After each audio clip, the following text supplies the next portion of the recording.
Hello everyone and welcome back to the Class 47 Peter YouTube channel, and today we're going to be taking a look at a new arrival as per usual with these review videos that I do. Now today we're going to be taking a look at a ROD 280.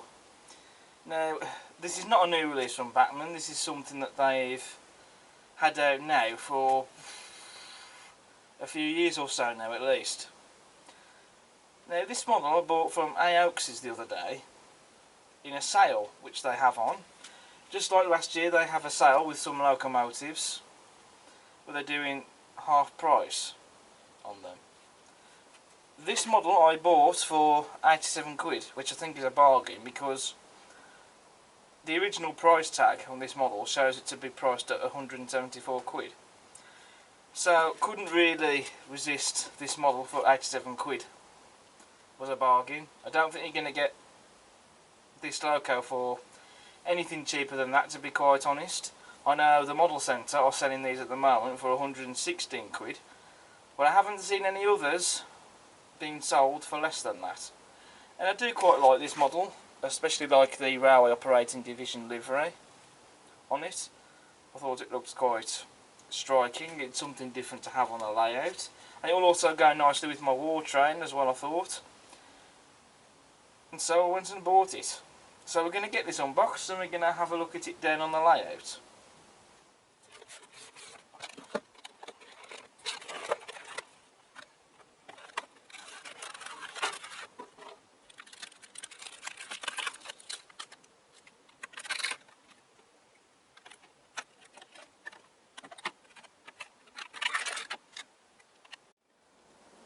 So here we have the ROD 280.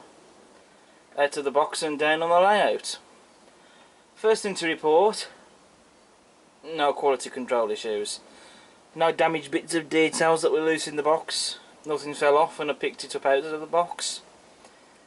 Can't see any nasty marks or scratches or anything else wrong with this model. And also straight out of the box, perhaps most importantly, it works and it runs very well. Very smooth mechanism fitted in this model, runs well in both directions. Like every new model, it will of course need some running in, but yeah, I mean, straight out of the box it's an absolutely fantastic model. So I think straight away my first impression, I'm glad I spent the money on this model. I mean, again, 87 quid for a model like this. It definitely wasn't at that price when it was released. You know, to have gotten this model for that much money, again, I think that's a bargain. So now we're going to move to the detail. So I think first impression with that, everywhere you look at with this model, I think that they've nailed the overall look and the shape and all the details of the ROD 280 spot on. I mean, I can't see anything amiss on the model. Bachmann really have put in the attention to detail with this model, and I think it's a fantastic piece of kit overall. One thing to note in particularly is how heavy this model is. Not just the locomotive, but the tender is also quite weighty as well. So that's a good sign, because you want plenty of weight in a loco like this, especially if it's going to be hauling something like my war train on the layout. You do want to have plenty of traction, as much as you can get from this model to be able to pull it. So having all the weight in this model is a good sign. So first of all, looking at all the detail parts, we first of all have tension lock NEM couplings fitted to the model as standard. These will be removed and replaced with magnetic ones. The buffers on this model, they are made out of metal, but they're not sprung. Though I don't personally mind that they're not sprung, because to be honest I don't really have that much care for sprung buffers. But you know, the buffers themselves, they are quite nice, and again they're correct to the prototype, especially with the holes in the heads of the buffers. You can also see on the running board we have separately fitted lamp irons as well. Moving to the face of the locomotive, which Bachmann has nailed as well, you have the smokebox door pin dart fitted on this model as per the prototype, although the dart itself appears to actually be moulded onto the smoke box door. It's not a separately fitted part. Yet this little wheel here does look like to be separately fitted, which is interesting. I mean, you can only really tell that it is moulded when you're looking at this model from the side, but you know, a separately fitted smoke box door dart would have been nice to have seen, but oh well. Regardless, it still at least has a smoke box door dart, and the way it's been done is still accurate to the prototype again. And I'm sure, you know, you could always remove that and put on a separately fitted one yourself if you were bothered by that. I'm not going to do that, I'm going to leave it as it is, but you know, it's not too badly moulded, to be fair. And again, you have a separately fitted lamp on top of the smoke box. You have a separately fitted metal handrail running all the way down along the boiler and along the firebox as well.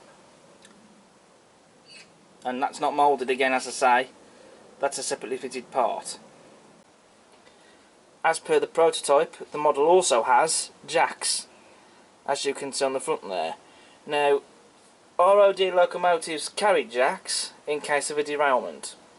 So if the loco was to be derailed, then they'd use the jacks to basically re-rail the locomotive. You do have visible daylight under the boiler, and also, if we just lift the camera up, you can see we have some inside motion detail there.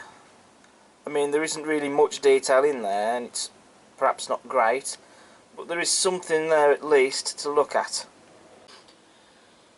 You also have the wheel arch and sandboxes as well on the running board. You also have a separately fitted handrail on this sandbox as well.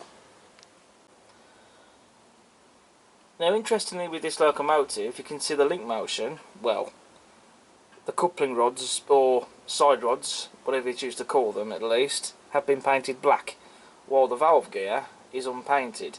Now again, this is true to these locomotives, the ROD 280s, because the side rods, again, or coupling rods, however you choose to call them, were painted black. Not entirely sure why they were, but they were, and that's again correct to the prototype, and Bachmann have replicated that on the model. You have rivet detail on the smoke box saddle. You've also got some rivet detail on the firebox and on the running plate, and there are some rivets on the running board as well. So everywhere where there should be rivets, they're there. You have the air tank just under the running plate there, as you can see. You've also got separately fitted handrails there on the cab sides, and they are made out of metal. All the cab windows have got glazing in them. And you have the whistle and safety valves. The safety valves are made out of turn brass. The whistle is not.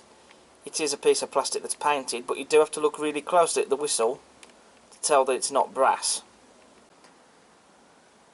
Now we turn our attention to the detail on the back head inside the cab. That's all picked out and painted. I'm not going to say which of the details have been picked out and painted on this occasion. Instead, I'm just going to show you it, and you can see for yourselves which has been painted. And that just adds a lot more detail and realism of the model. And it's always a pleasure to see the painted details inside the cab. The inside of the cab has been picked out in a cream colour as well, which is very nice. And you've got the wooden cab floor as well, which has also been painted. And again, that's done very nice. Moving to the tender, and we'll start with the faceplate. Not really too much to say. You have the fire iron, as you can see, just on the top. That's for fire irons to be placed onto. You then got your handbrake, just here. Storage cabinets, and also the footplate for the crew. That's made of metal, and it does fold down and up.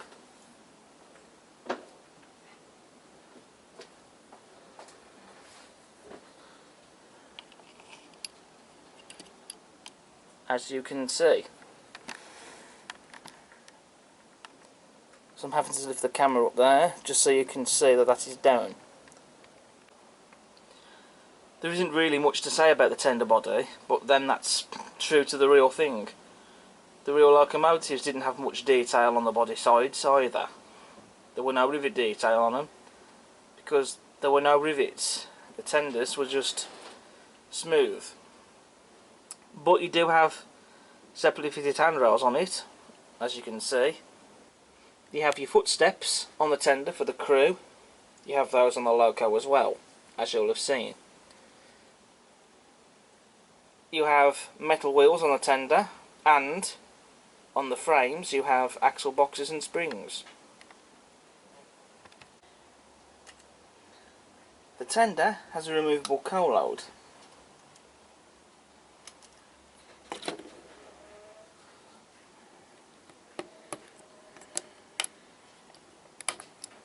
And the coal load in this is made of metal.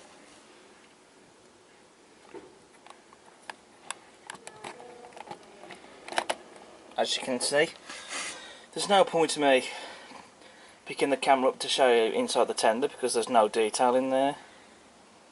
But that's the coal load, and that's, I suspect, is partially one of the reasons why the tender is heavy. I would suspect. So I personally won't replace the metal coal load for my own real coal load, but you can still scatter real coal on top of the metal one. So at the end of the day, all isn't lost. Moving to the rear of the tender, we have separately fitted metal handrails, separately fitted lamp irons. You also have the number plate with the loco's running number 1918. Again, unsprung buffers on the tender, and you also have the water filler cap on top of the tender as well. Moving to the livery application, there isn't a lot to say about this livery really, because it is just a plain black livery. Some people, I'm sure, might think it's a bit dull, perhaps, but you know, I do think it is a nice livery. I think the black livery looks quite smart. It is evenly painted as well. I can't see any nasty imperfections or blemishes anywhere, or any paint chips, not to my eyes anyway. You also have the number plates with the loco's running number on the cab sides. Again, the loco's running number is 1918.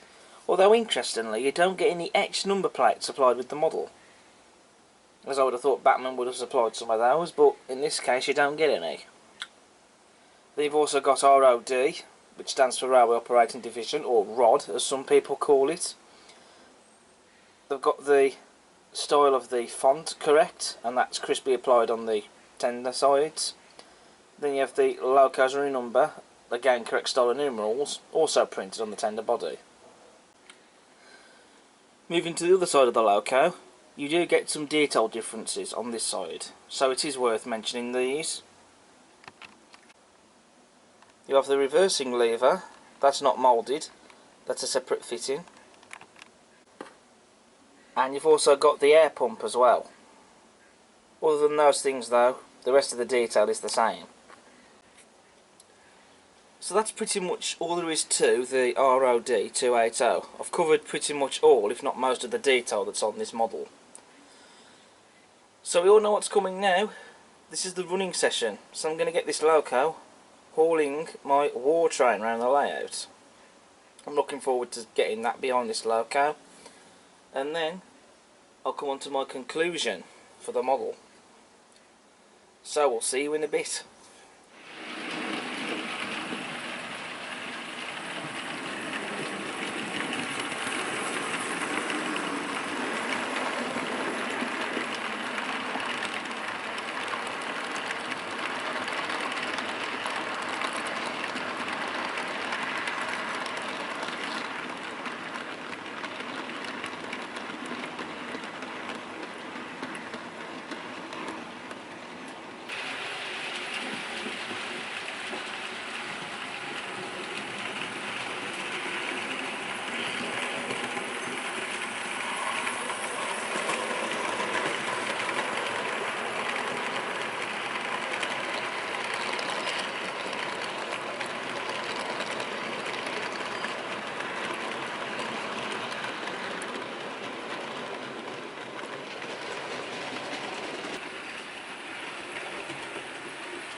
So we've seen the ROD 280 running around the layout with my war train, which I think I still need to finish off, to be quite honest. Could do with getting a couple of the wagons with tanks on. I think that will finish it off nicely. Probably go for something like, I don't know, maybe perhaps another war well or another war flat or something. I will get a couple of more tanks for this rake.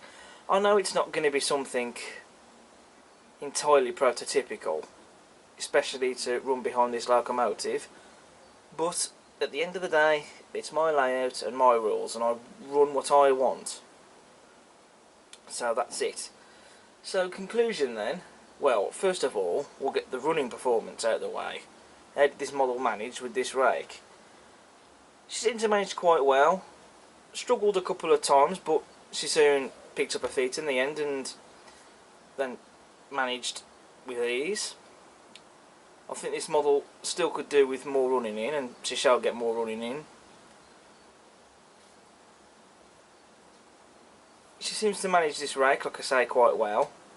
Although perhaps in the future, potentially, I might mix this war train up a bit. So this is currently all the wagons I tend to run in this rake. In future I might decide to change it around a bit, so obviously in future you won't see all the wagons I have in the rake. I might do on occasion do that, but perhaps not all the time. But that's something for the future to think about. As for the model itself, you know, I do think it really is a fantastic little model. Only things I would say is that if we take away the moulded smoke box door dart and the fact that the detail under the boiler in the inside of the frames could have perhaps maybe improve the detail on that a little bit. Those little things aside, I still think it is a great model. It's going to make a nice addition to the fleet. Nice to have another ROD livery model, because I do have my Mogul, GWR Mogul, also in a ROD livery, which is the khaki livery, or khaki as some people call it. That one is a repaint I've done. Dapple are releasing their Mogul in that livery, which I shall get. So whether I'm going to sell off my one that I repainted or keep it and have two, I don't know yet. But that's something to think about. But it's nice to have another livery like this. Might not be to everyone's liking, but I quite liked it, and that's why I got it. It's nice to have another loco, I think. That'll make a fine addition for this war train. Not to say on occasion I might not decide to have it pull something else, perhaps. Maybe pull some other passenger train or goods train, whatever. But we'll see with that. But yeah, as I say, fantastic model. And it's definitely worth getting at if you can get one at a bargain price, I think. This one, like I say, got this for 87 quid from my Oaks, is well chuffed with it, if you pardon the pun. I know the model centre are doing them, as I mentioned before, at 116 quid, so if you want one, then I'd say get one. Don't sit around for that bargain. Don't hold off getting one, because at these prices you might not necessarily find this particular model come around at that sort of money again. So if you can get one of these at a bargain price, whatever it is, I'd say go for it. So that's all I've got time for in today's video. Eagle-eyed among you will have noticed that ballasting has begun on the layout. So you'll have to wait till the next part of the new layout build for that, to actually show you what I did and how I went about it, etc. But like I say, that's all to come in that video. But I didn't really want to hold these review videos off just for the sake of uploading that one first and then uploading these reviews after. Because otherwise I'll just end up with a backlog then. So, as always, thank you for watching today's video, and I hope you've enjoyed it. If you like what you see, why not subscribe to the channel? Give us a thumbs up, feel free to post a comment, and also, why not check out all my other content that I've got on the channel whilst you're here. But until next time, take care. Bye for now.